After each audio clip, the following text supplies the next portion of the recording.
Hola, gracias a todos por acompañarnos el día de hoy.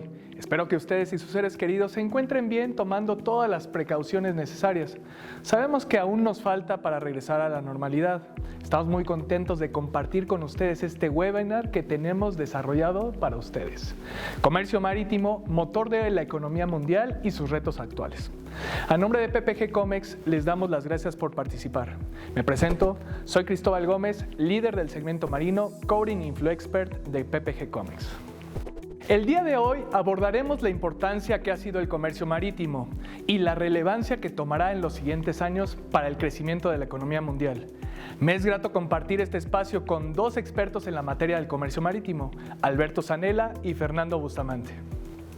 Entrando en materia, el comercio marítimo no solo ha sido considerado desde la antigüedad como la manera más eficaz, asequible y constante para el traslado de mercancías entre ciudades, regiones y continentes, sino que también ha sido el motor para el desarrollo de la humanidad, ya que ha permitido un constante intercambio cultural, tecnológico y gastronómico que, a pesar de que se ha incrementado el comercio aéreo y terrestre en los últimos años, ambos medios de transporte tienen sus limitantes si se compara contra el comercio marítimo.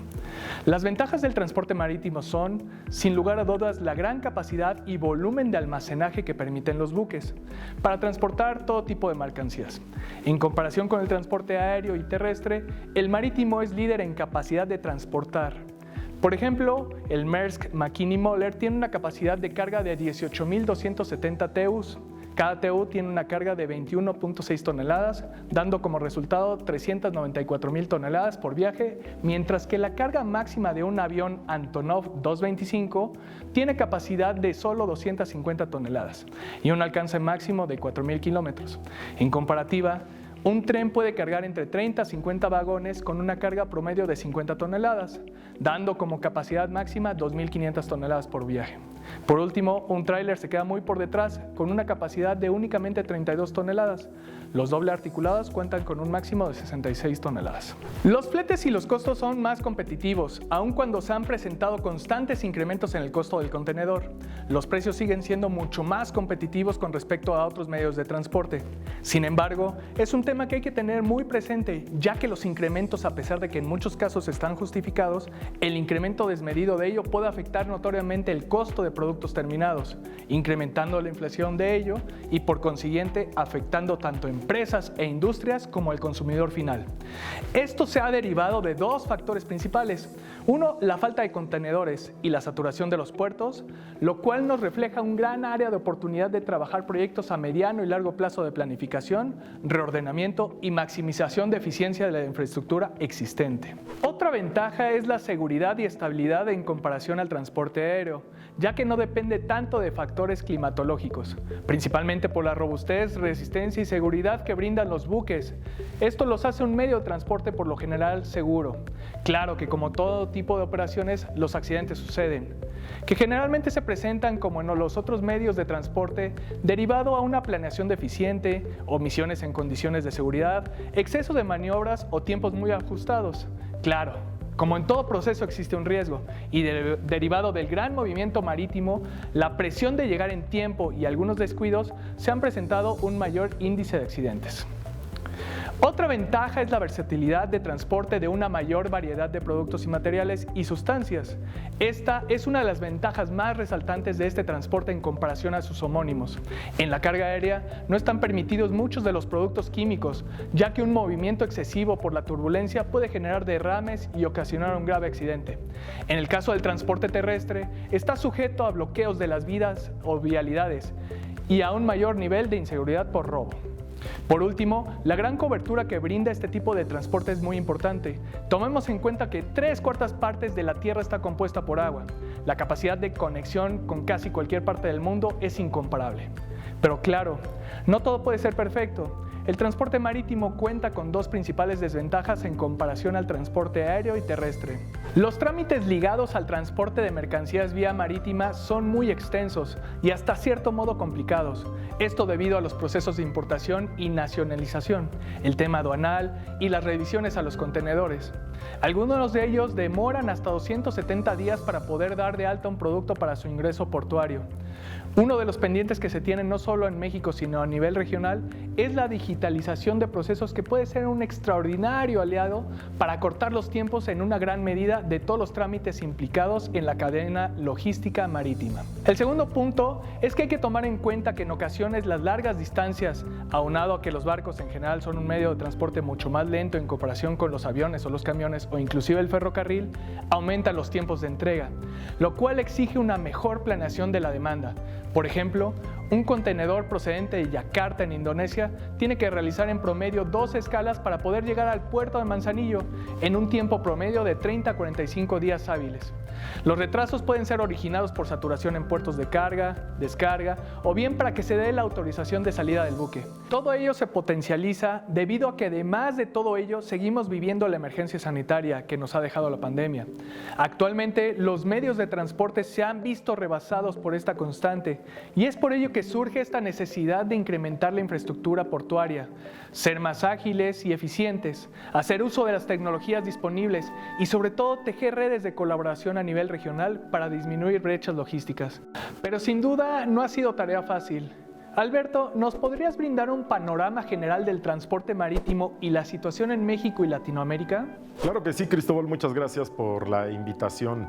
Como bien comentas, el transporte marítimo es fundamental para el comercio internacional, ya que poco más del 80% de las mercancías a nivel mundial se transporta por mar y tanto puertos como transporte marítimo pues han cobrado ahora, ¿no?, una mayor relevancia durante la pandemia, puesto que gracias a estos pues el mundo pudo continuar abastecido de todo tipo de productos durante y después del confinamiento, independientemente de otros modos de transporte.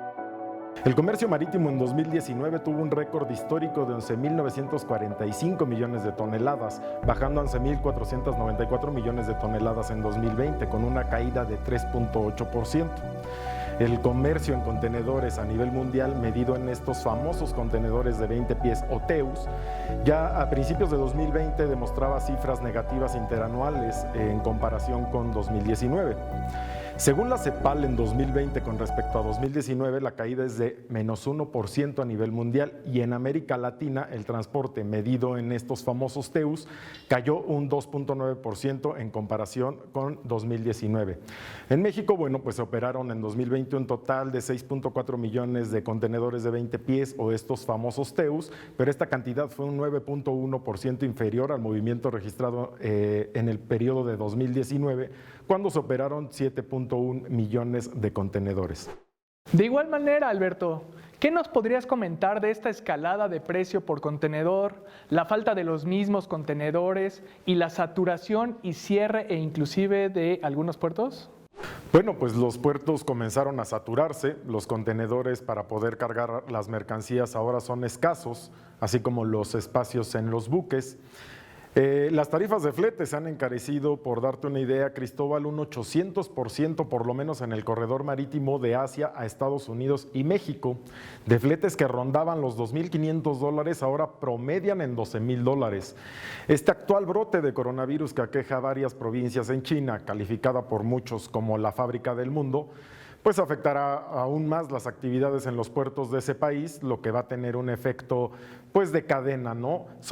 Para todas estas cadenas de suministro globales que se van a ver mayormente impactadas en los costos, sobre todo de los fletes marítimos. Puertos como el de Yantian, que cerró durante casi una semana a finales de mayo, o el puerto de Nanjing, que precisamente en agosto pasado también se vio con cierres, pues tienen restricciones que han tenido un efecto mariposa, por así decirlo, sobre un número importante de industrias en todo el orbe que han dejado de recibir ciertos insumos, como los semiconductores tan famosos dentro de la industria automotriz, que han tenido que detener incluso líneas de producción para poder esperar a que les lleguen pues sus productos con un tiempo indeterminado.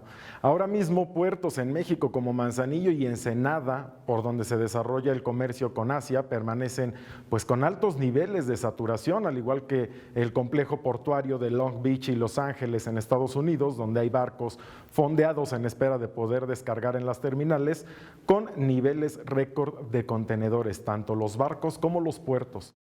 Y para México, como muchos otros países, pues el panorama para los próximos meses se observa bastante desafiante, ya que es en este periodo cuando las empresas buscan apartar o tener la seguridad de los espacios en sus movimientos marítimos de importación, sobre todo lo que se conoce como la temporada alta o peak season, para atender pues campañas comerciales como el regreso a clases, el Buen Fin, la Navidad, el Año Nuevo, etcétera, etcétera. Para el Instituto Mexicano del Transporte, por ejemplo, pues la actual situación por la que transcurre el mundo pone en duda algunas bases sobre las que se ha construido la propia globalización, ¿no?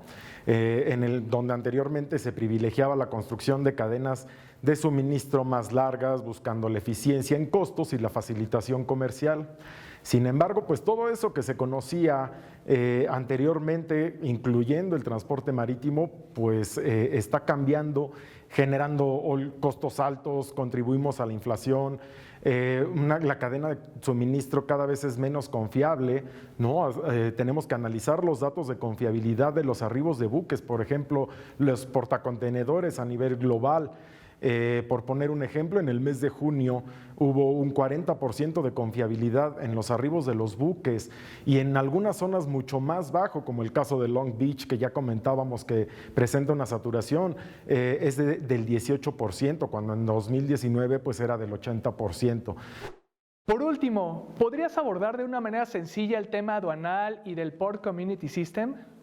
Claro que sí, Cristóbal. Pues uno de los grandes retos actualmente de los puertos es la digitalización, donde la implementación de un Port Community System puede aliviar o ayudar a contrarrestar todos los fenómenos de la cadena de suministro. Además, quedó por sentado que los embarcadores y transitarios deberán planear mejor su logística, generando contratos de más largo plazo, tratando pues de asegurar mejores tarifas y espacios para el transporte marítimo. Los Port Community Systems son plataformas tecnológicas en las que confluyen todos los actores de la cadena logística. Esto es una administración portuaria, el gobierno a través de las aduanas, todos los agentes aduanales privados, toda la parte de transporte ferroviario, el terrestre, para el mejor desfogue de los puertos. Esto puede ayudar a mitigar todos estos impactos de la cadena de suministro y tener pues este transporte o el intercambio de modos de transporte en los puertos muchísimo más fluido. Muchas gracias, Alberto. Sin lugar a dudas, son muchos los factores que rodean al comercio marítimo. Fernando, por otro lado, hay muchas oportunidades con igual número de retos que pueden apoyar a disipar o a mejorar la logística marítima en general que se tiene al día de hoy. Claro, son muchas las posibles soluciones y con ello se requiere una buena planeación, tanto en ampliación, mantenimiento, nueva construcción de infraestructura, una visión 360, colaboración entre autoridades del mismo país y de los socios comerciales a nivel regional, entre otros. Por lo que nos podrías compartir, ¿cuáles son los factores que más impactan en el tema de aumento de capacidad portuaria, incluyendo en este apartado los cuidados que se deben de tener al día de hoy en la infraestructura existente y cómo se puede tener una mejor planeación para la infraestructura futura? Sí, Cristóbal, mira, los puertos siempre van de la mano del comercio marítimo, que a su vez refleja el crecimiento económico. En ese sentido, mientras las economías globales y nacionales crezcan, pues mayor será la demanda del transporte marítimo y por lo tanto de la función de los puertos. Los puertos son además parte de una cadena logística y de suministros y dentro de ella se requiere que exista un balance entre los diferentes segmentos de la cadena. Estamos hablando que esto sería el transporte terrestre, después el intercambio entre transporte terrestre y marítimo, que son los puertos precisamente, y después vendría el transporte marítimo y lo mismo del lado de la llegada de la carga. Todos estos diferentes segmentos o factores los tenemos que tener con una misma capacidad, como si fuera una tubería, para que entonces podamos tener un comercio fluido. Y los puertos desempeñan un papel muy importante dentro de esta cadena. Ya en el lado de lo que es el desarrollo portuario nacional, Pues bueno, en México en realidad debemos de aprovechar que tenemos 11,000 kilómetros de litoral y 2 océanos, el Pacífico y el Atlántico en el Golfo, y contamos ya con 117 puertos y terminales habilitadas. Y a pesar de que el comercio con Estados Unidos es el preponderante, como todos sabemos, y es vía terrestre porque es nuestro principal socio comercial, pues debemos aprovechar los tratados que tenemos con otras naciones y que nos permitirían desarrollar mucho más nuestro transporte y comercio marítimo y en tanto los puertos. Tenemos también que aprovechar a los puertos como focos de desarrollo regional, generadores de empleo, de servicios, detonadores de la industria, de esparcimiento también, educación y cultura, a través de vínculos con todos estos sectores que permitan que el puerto sea un punto o un foco de desarrollo hacia la región en la que están asentados. Y finalmente es muy importante que exista una conectividad terrestre eficiente del puerto con su área de influencia.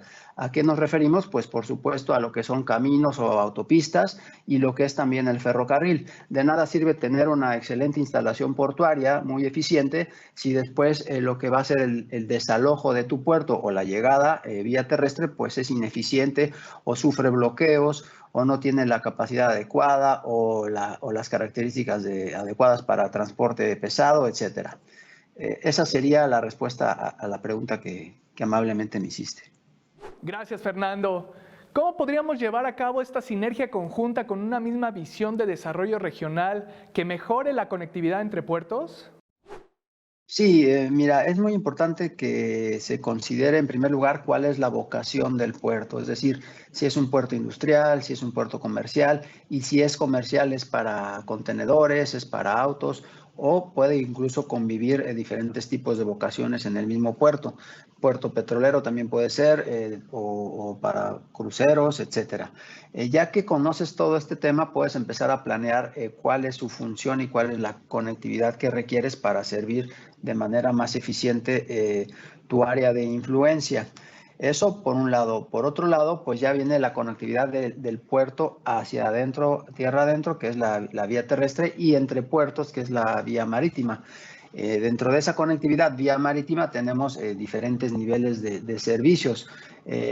Lo que se llama servicios transoceánicos o servicios principales que se llevan a cabo en los puertos que se les conoce como hub, por su nombre en inglés, que son puertos concentradores donde llegan los grandes barcos con mercancía de países altamente productores y ahí se descarga y después a través de servicios secundarios o feeder con barcos menores, pues se conecta ya con los puertos cercanos a este puerto concentrador. Esa es la forma en que se conectan los puertos por vía marítima. Y para ello, pues requieres una serie de regulaciones, tanto aduanales como arancelarias, sanitarias, migratorias, etcétera, que siempre deben estar en una buena sintonía y ser eficientes para permitir un flujo adecuado de tus mercancías y de tu comercio. Recordemos que cada regulación que alente nuestro transporte, pues al final es un costo que se refleja en el consumidor final. Esto es en el precio de venta, ¿no? Es lo que está sucediendo ahora con las grandes, como comentó Luis, con las tarifas, como han venido aumentando, pues eso al final no lo paga la naviera ni el puerto, etcétera. Eso lo reflejan al consumidor y eso es lo que genera actualmente los niveles de inflación que estamos viviendo. Por último, Fernando, ¿cómo se podría implementar o dar apertura a nuevas rutas de corta distancia o cabotaje? Sí, mira, el tema del transporte marítimo de corta distancia, que se refiere a conectividad vía marítima, pero a un nivel regional, no transoceánico, y cabotaje que se refiere al mismo transporte marítimo dentro de un solo país o sin ser tráfico internacional, pues es algo que está ahora siendo muy impulsado por la administración actual. Y lo que se requiere precisamente es que el gobierno, a través de políticas de desarrollo, a través de actualizaciones normativas y jurídicas, legislativas, impulse este tipo de transporte, que además es de mucho beneficio porque ayudaría a descongestionar las carreteras, a generar menor impacto en cuanto a contaminación vía terrestre, el mantenimiento también de las carreteras, la seguridad que sabemos, o inseguridad más bien, que sabemos que existe en las autopistas, y debe ser un tema no de competencia, sino de colaboración y de visión ganar-ganar entre los transportistas terrestres y los marítimos. ¿A qué voy? El servicio marítimo al final lo que lograría es transporte de gran escala o economía de escala, en el que el mismo transportista terrestre podría tomar ventaja, como son, por ejemplo, los ferries que ya tenemos en México en algunas regiones, como es en Baja California con Mazatlán, o también en Quintana Roo, que se lleva a cabo este tipo de servicios. Eso es lo que se debe de impulsar, ya sea a través de que el mismo transporte terrestre de forma ro-ro o por rodadura entre a las embarcaciones y sea transportado para las largas distancias de una forma más eficiente, evitando las carreteras y autopistas, o de otra manera, de forma lolo o carga por izaje, en donde el transportista deja su mercancía en piso y ya se sube al barco por medio de grúas, ¿no? Cualquiera de las dos podría ser muy funcional y ayudaría mucho, complementaría el transporte marítimo y terrestre dentro de la región. Y lo que se refiere a cabotaje, pues ya en México, pues ya se están llevando a cabo muchas acciones y es muy importante que la ley permita este flujo en los puertos, porque sobre todo el tema aduanal, hay ahora muchas restricciones en cuanto a poder definir si la carga viene de exportación o va a importación, etcétera, o es el tráfico local. Eso es lo que se debe de definir muy bien para que no se bloquee el flujo y no se pierda la eficiencia. Muchas gracias, estimados Alberto y Fernando, por compartir con nosotros su visión y experiencia en este tema que a veces parece muy lejano y en otras ajeno. Recordemos que más del 80% de las mercancías se trasladan en mayor o menor medida vía marítima, por lo que debemos de tener muy presente su trascendencia, independientemente de la labor y sector en el que participemos. Sí, Cristóbal, pues primero otra vez agradeciendo la invitación y segundo, algunas reflexiones que tenemos que hacer para promover lo que es el transporte marítimo y los puertos en nuestro país.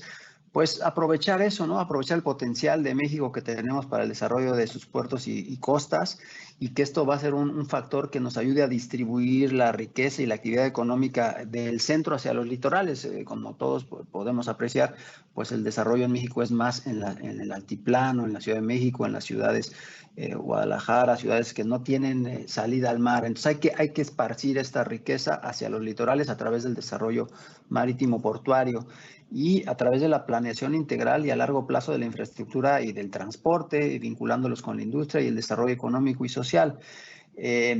También muy importante es que cuidemos nuestra infraestructura, no solo es desarrollarla, sino darles el mantenimiento adecuado, sobre todo en estos entornos como son los entornos marítimos, donde hay grandes grados de corrosión, de salinidad, y es muy importante tener programas de mantenimiento correctivo y preventivo que nos den ese valor a la infraestructura por largo plazo, por una vida útil de 30, 50 años, que es lo que se espera en este tipo de instalaciones.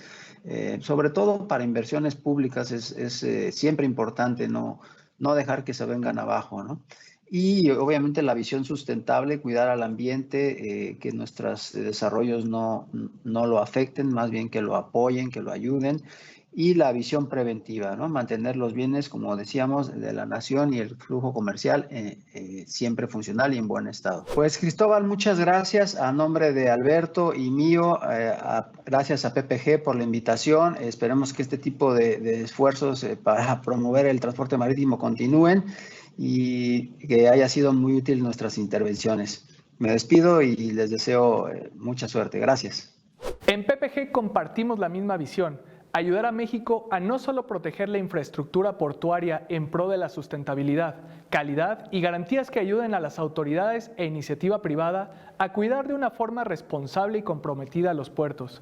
También participamos con soluciones para todo tipo de embarcaciones que cumplen los estándares más exigentes a nivel internacional y que fomentan ahorros energéticos. Mantenemos una fuerte apuesta por la innovación, por lo que parte importante de nuestros ingresos anuales son destinados a la investigación y el desarrollo de tecnologías que garanticen el desempeño y salvaguarden las inversiones públicas y privadas altamente especializadas. Para resolver cualquier duda, los invitamos a contactarnos vía chat o contactarnos a los siguientes datos: Asimismo, nuestro sitio web está disponible para todos ustedes, para que puedan consultar más información sobre nuestras tecnologías con las cuales cuenta PPG para cubrir cada una de sus necesidades. Agradecemos su atención y participación. Hasta luego.